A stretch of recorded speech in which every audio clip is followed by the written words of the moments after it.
So I've had this same teleprompter, like it's a free website that I've used since I started my YouTube channel, and they updated it. So the font and the setup is different, and it's like not even a good sans serif font, and I can't change it, and I don't like change. Why are we doing this? Okay, I'll get over myself. It's all good. It's all fine. Everything is good and fine. Let's get started. When I first realized that I was autistic, I felt like without a medical diagnosis of autism, I was just a fraud and a poser. And so I made my entire identity for like 5 years, just like trying to figure out how I could make sure that I had that on paper diagnosis, which took 2 rounds of neuropsych testing.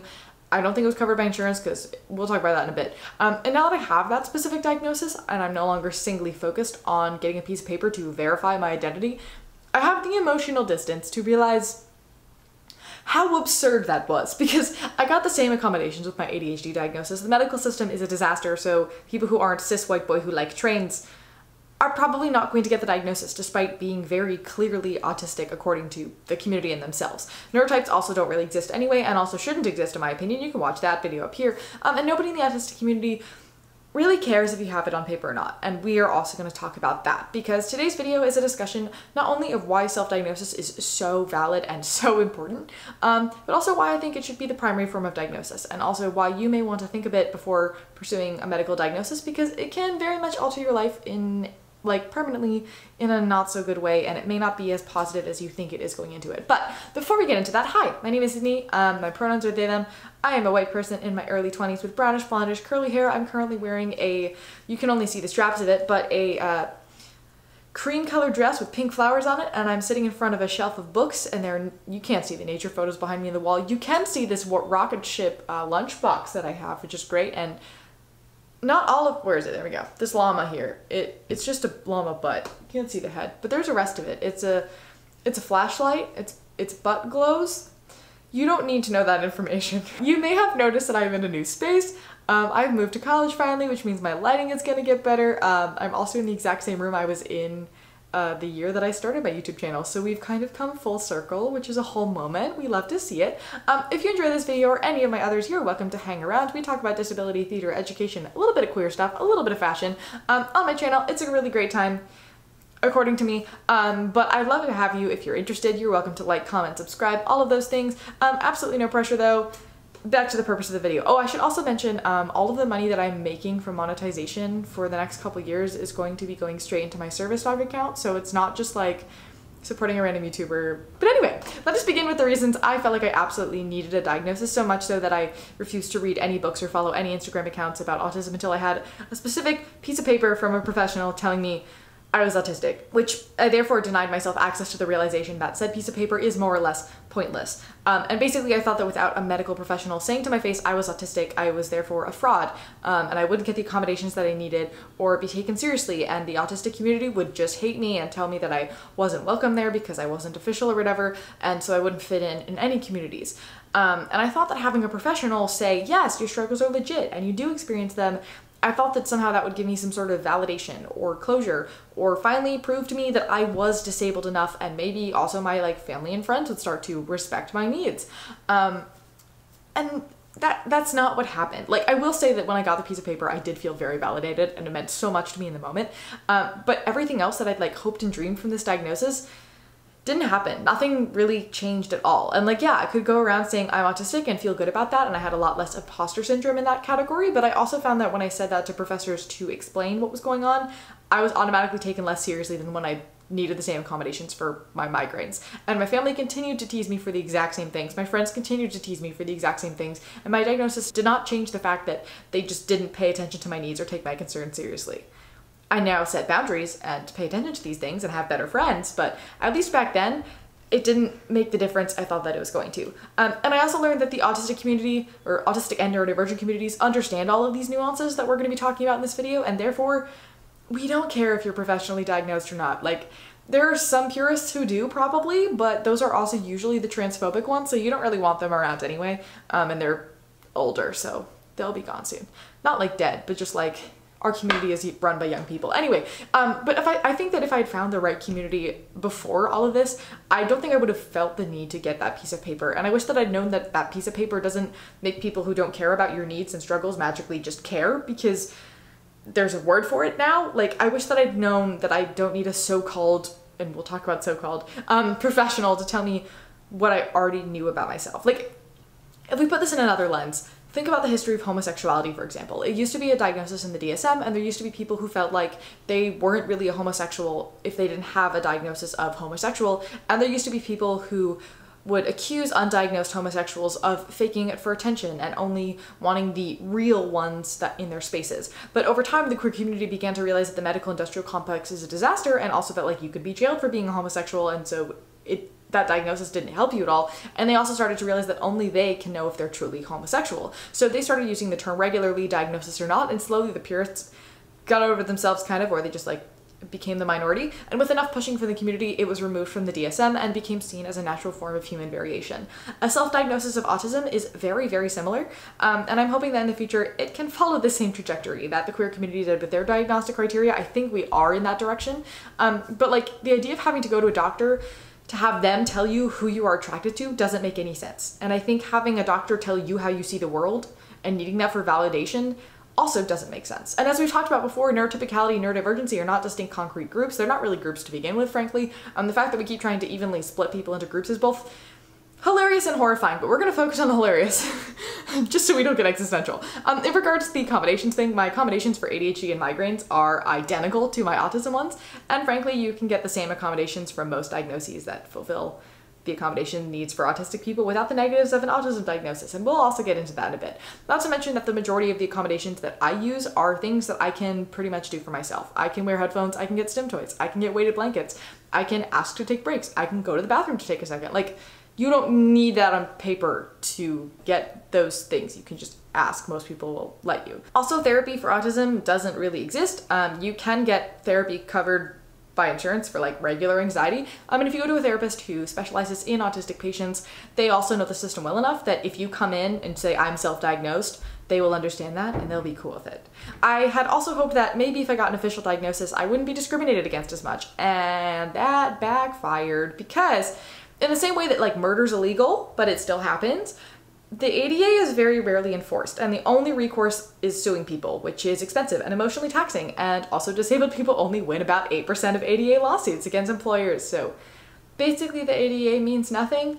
And on top of that, saying that I'm autistic and I need some accommodations made a lot of people in workplaces question my judgment and ostracize me and treat me terribly. And I've since managed to find better workplaces that don't do that, so it's less of an issue. I'm also very good at passing, which is a blursing, but it definitely was an issue for a while. And I will say that for some people, a diagnosis can help them to get on government benefits and also give you the ability to take disability leave from work or school. I totally get that. That makes total and complete sense, very logical. This video is not a, hey, don't get diagnosed, you shouldn't have done it, whatever. It's a discussion of the cons of diagnosis that we need to pay attention to and the importance of self-diagnosis. But I will say that autism usually comes with a lot of comorbidities that, like, you probably have chronic migraines, ME, IBS, maybe EDS, I don't know. Those carry less stigma, and you can also probably get the same disability insurance from those things. Not that like avoiding stigma and diagnoses will politically help our situation on one level. At the same time, your immediate safety and your immediate livelihood is very important, and you should be putting that before this social cause, because we can fight for it in accessible ways. That's possible. Also, if like avoiding mentioning autism can make that happen for you until you're able to get to a point where you're secure enough in your like monetary status and whatever to proudly say that you're autistic without being immediately thrown to rock bottom, I also respect and appreciate that, because everybody's doing their best in the world that we have, and the world's a mess. So yeah. But anyway, that's what I personally learned from my hopes and dreams about the diagnosis, and I thought that it was going to fix all of my problems, and I learned that it was just the end of one problem journey and the beginning of another one. I have a whole video about my process of diagnosis. If you're interested, you can watch it up here. Now, a few weeks ago, an article by Dr. Devin Price, who I love and adore, appeared on my feed titled "Seeking an Autism Diagnosis, Here's Why You Might Want to Rethink That." And that talked not only about how important self-diagnosis is for liberation, but also about the safety and legal ramifications that can come with an official autism diagnosis, which I found really interesting because I did not know about these when I was so aggressively trying to get one. So we're going to go through those because I think it's very important information in the sense of like informed consent going into this stuff and needing to know what you're getting yourself into before you do it. The first thing is cost. Assessments are the majority of the time not covered by insurance or public health services in countries like an NHS or something like that. Especially if you're an adult, they can cost anywhere from $1,000 to $8,000. I did testing twice, I believe. Both times, I haven't been able to look it up, but I think it was like $3,000 each. And it wasn't covered by insurance. And the first doctor I went to, I paid $3,000 to, and he told me after all my testing and payment, I'm a girl, I have friends. I'm not a girl anymore, but I was a girl. I have friends, I get good grades, so I can't be autistic. Effectively, I kind of waste that money. It wasn't totally worth it.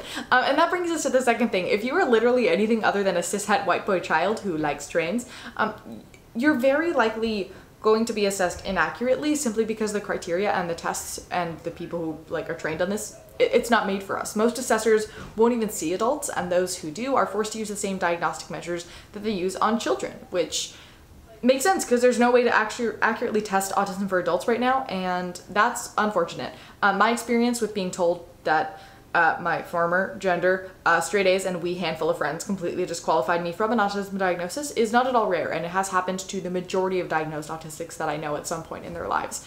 There are also some serious negative effects to having a professional diagnosis that are important to acknowledge. For example, some places have laws in place that if you're trans, you cannot medically transition if you're autistic.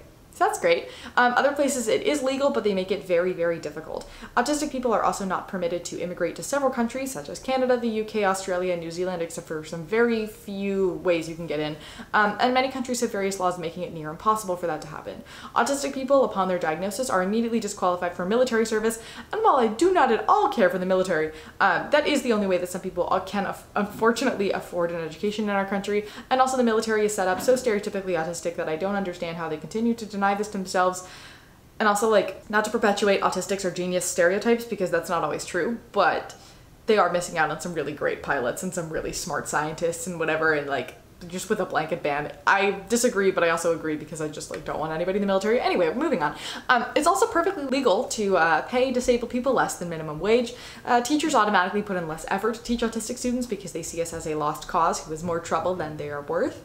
So that's good. Employers take us less seriously, question our judgment. We also often lose autonomy over our own health. For example, autistic people have been denied life-saving organ transplants. There's a lot of stories about that. It's really sad. We also saw during the pandemic that autistic patients had do not resuscitate orders put onto their medical charts without their knowledge or consent. We were also, in most countries, put very last in triage care for COVID patients and often denied ventilators and medication because the lives of developmentally disabled people are apparently not worth living, which is horrible. Speaking of eugenics, people with autism diagnoses can be forcefully sterilized very, very creepily easily. We can also be unable to donate eggs or sperm. We can be denied the ability to adopt. We can lose the custody of our children at any time. Actually, specifically on that point, if you haven't read the book Fearlessly Different, which I have a copy of, nope, I have two down here. I have two in this room. My friend Mickey wrote a book called Fearlessly Different. It's really great. The audiobook is also really awesome. But in that book, he talks about how in a situation where his wife was physically hurting their children, the custody people told him that if he fought for custody, he might lose his children altogether because he's disabled and she's abusive. So they can't go to either parent. Luckily, he does still have his children. They're all living happily ever after, and they're all amazing and lovely, but it is a real issue and an important thing to talk about. Also, typically disabled parents, especially those of color, tend to be watched more closely for so-called slip-ups and have their children removed from their care for very, very minor reasons. So if you see somebody filming their child's meltdown, that's not always horrible because sometimes people unfortunately do have to use those in a court of law. In order to keep their own children. Autistic people can also be denied requests to move their families to more accessible cities or homes. Devin cited a 445-page report on all the different ways disability can negatively impact parenting. It's a very, very important read, and it's also very long. I'll link it for you in the description. I will also link Devin's articles because you should read them because he's a delight and everything he writes is absolutely incredible. But the last thing, which you also may be aware of because of the whole Free Britney thing that happened. Having a diagnosis can make you lose your legal autonomy. You can automatically be put under guardianships and conservatorships, which makes you lose the ability to control your finances and housing, consent to medical care, get married, sign contracts, take out loans. They also have the ability to institutionalize you at any time, and this is all controlled by a lawyer. And if you're wondering how much the lawyer's signing off on those contracts and controlling your entire life, know about autism and disability. As somebody who did a little bit of disability consulting for a couple lawyers, the answer is nothing. They have no clue. So that's alarming. But the point of this video is not to scare you. It's not to say if you have an official diagnosis, you are permanently screwed, because that is very much not the case. You're totally fine. But it is important to be aware of these things and to also use these things as a reminder to respect the reasons why people may choose to not get a formal diagnosis. Because now you can see there are so many reasons why that is so incredibly valid. And when it comes down to it, a diagnosis is just a way for you to find a label, to find a community, to find the supports that you need to help you to live a better life. And if that comes from a medical professional, that's great. But also, if that comes from within yourself or from one of your friends, that's just as great. You shouldn't base your own worth on a broken system by people who think that Christopher from Curious Incident is the only kind of autism that exists. And I say that because I spent 5 years of my life putting everything on hold, waiting for that external validation, so much so that I forgot to live my life and make my life better and find the supports and the community and the knowledge that I needed to make my life better. And it made me really lonely and insecure, and it put me in some gross situations. So I don't want that to happen to any of you guys. If I could do all of it again, I would tell myself that autism is just an identity to hold on to make my life better. And only I can truly know that for myself. And I should stop focusing on verifying a label and instead just live life the way that I wanted to live with the people I wanted to hang out with. I think I would seek a diagnosis again solely because when I went through testing the second time with an all-female program, and they were so amazing. They sat me down and taught me how my brain works and how I think and how to make my life better on a micro level, specifically in school, which ended up becoming a macro level because I'm surviving in academia vaguely right now, but not really for the diagnosis. And also, if I could have somebody explain to me those strengths and weaknesses to make my life easier in a different way, I probably would have done that. But yeah, I just wanted to tell you all of these things that I've learned and tell you how valid self-diagnosis is, because people ask me all the time. I get messages all the time asking if it's okay. It is. And also to give you a little bit of knowledge of things that maybe you should think about before seeking a professional diagnosis if you plan to do so, because informed consent is important. So yeah, that's all I have for you today. The next few videos are going to be more thesis-related deep dives into some theater history disability stuff, so I'm really excited about that. Stay tuned for those. They're going to be longer. And as always, thanks for listening. Thanks for learning. Remember, it's never too late to start over, and I look forward to seeing you, my dear, in the next one.